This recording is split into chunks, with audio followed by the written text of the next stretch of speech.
A woman had to serve a grumpy old man for years on her waitressing job because no one else wanted to do it.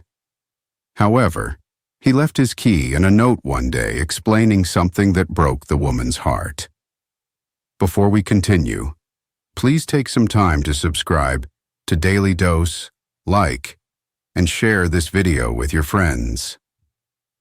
Okay, Jessie, since you're the new girl around here, you'll have to take table 13, her coworker Mark told Jessie as she placed her apron on for her first day as a waitress at a local restaurant. It was most popular during lunch. However, when Jessie turned to table 13, she had memorized as much as possible to start her first day on the right foot. She saw an older man, hunched on his chair, overlooking the menu. "It's just an old man," Jessie said, puzzled. "What's so bad about him? P.S. My tea was too sweet, but I didn't complain. See? My time is coming." "Oh, honey, he's terrible.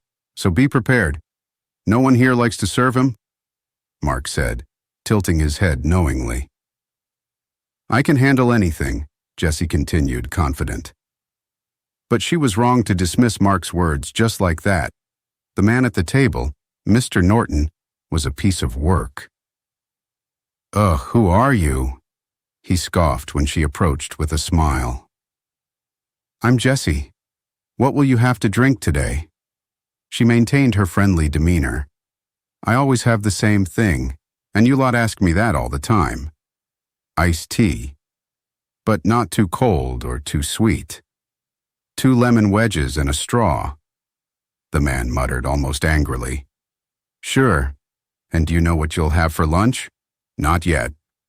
"Go away and bring me my iced tea," he demanded.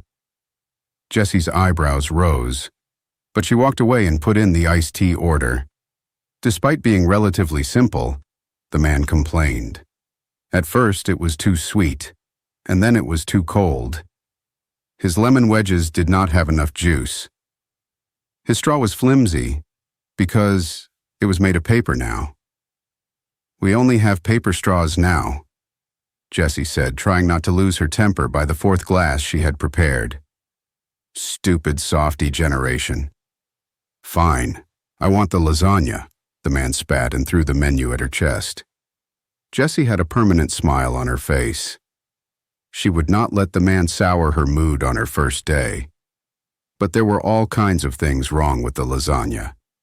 In fact, his table took so long that she served like 6 families around the older man before he finally finished.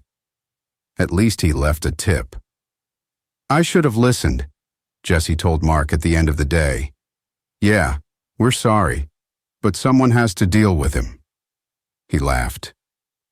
Still, Jessie would not let one bad customer bring her down. She was doing this for her kids. She had 5 at home, and her husband, Bob, worked crazy hours to provide for them.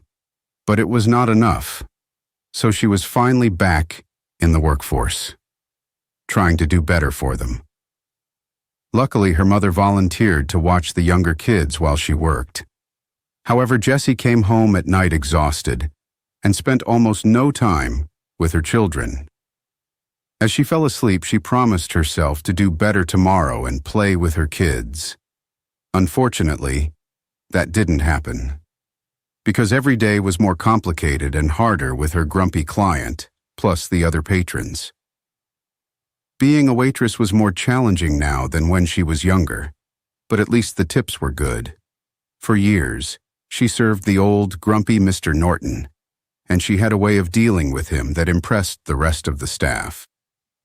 She was more patient and even learned a little about his life.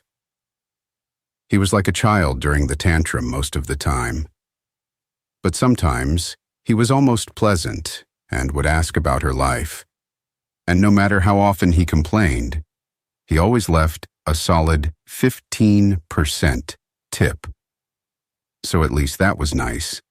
However, there was no money on the table one day.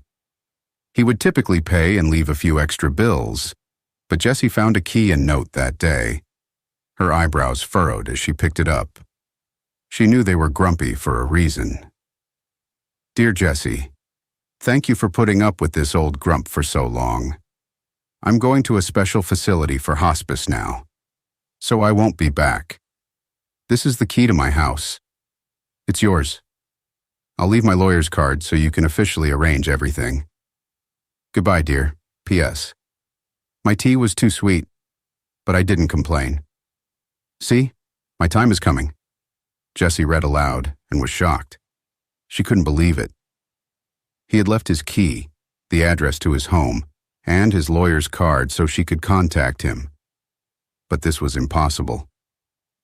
Why would he leave his house to a complete stranger? Jessie asked herself. I know he has a family. So, she contacted the lawyer and asked about that hospice facility so she could visit and get some answers. Once there, she saw how genuinely brittle and thin Mr. Norton had gotten.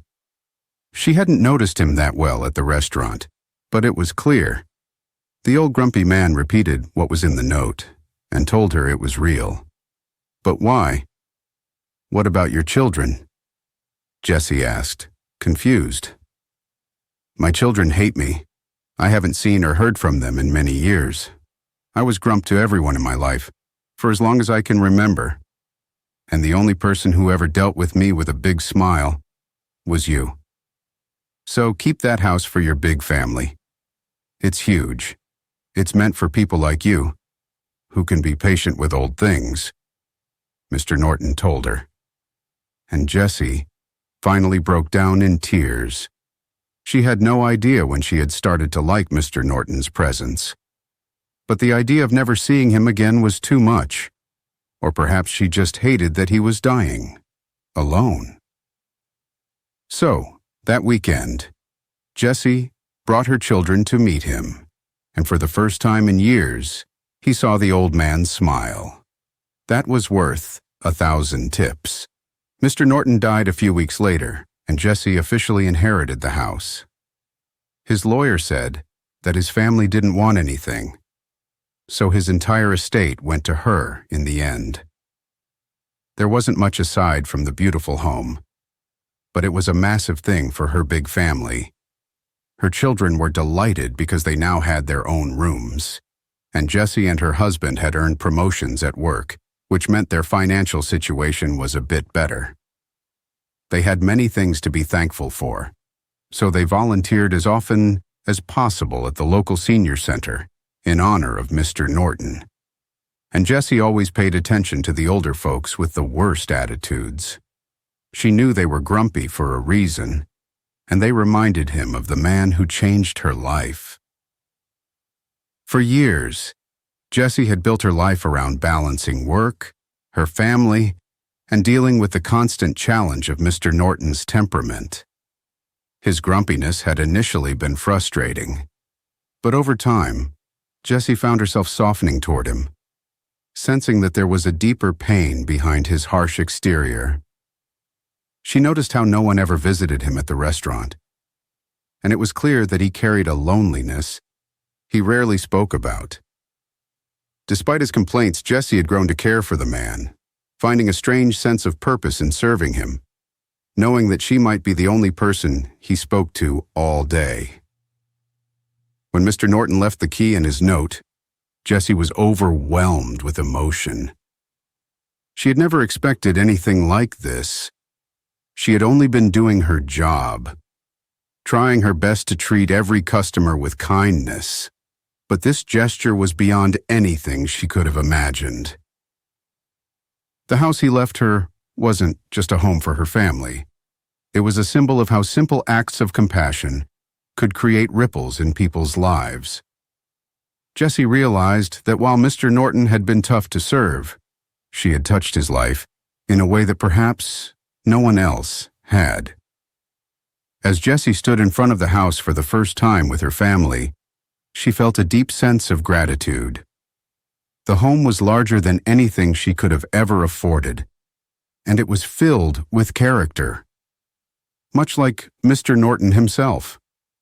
Her children ran through the halls, laughing and exploring their new rooms, while Jessie took a quiet moment to thank the man who had become more than just a grumpy customer.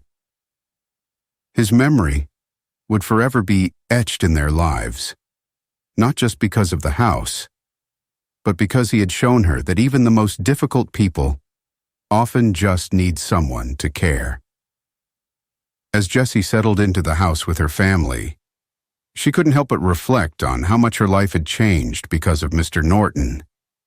Every corner of the home reminded her of the grumpy old man who had once seemed like such a burden.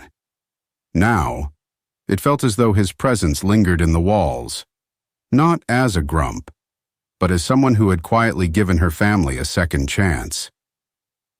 Jessie often found herself smiling as she passed by the kitchen, imagining him sitting at table 13, complaining about his iced tea or the lasagna.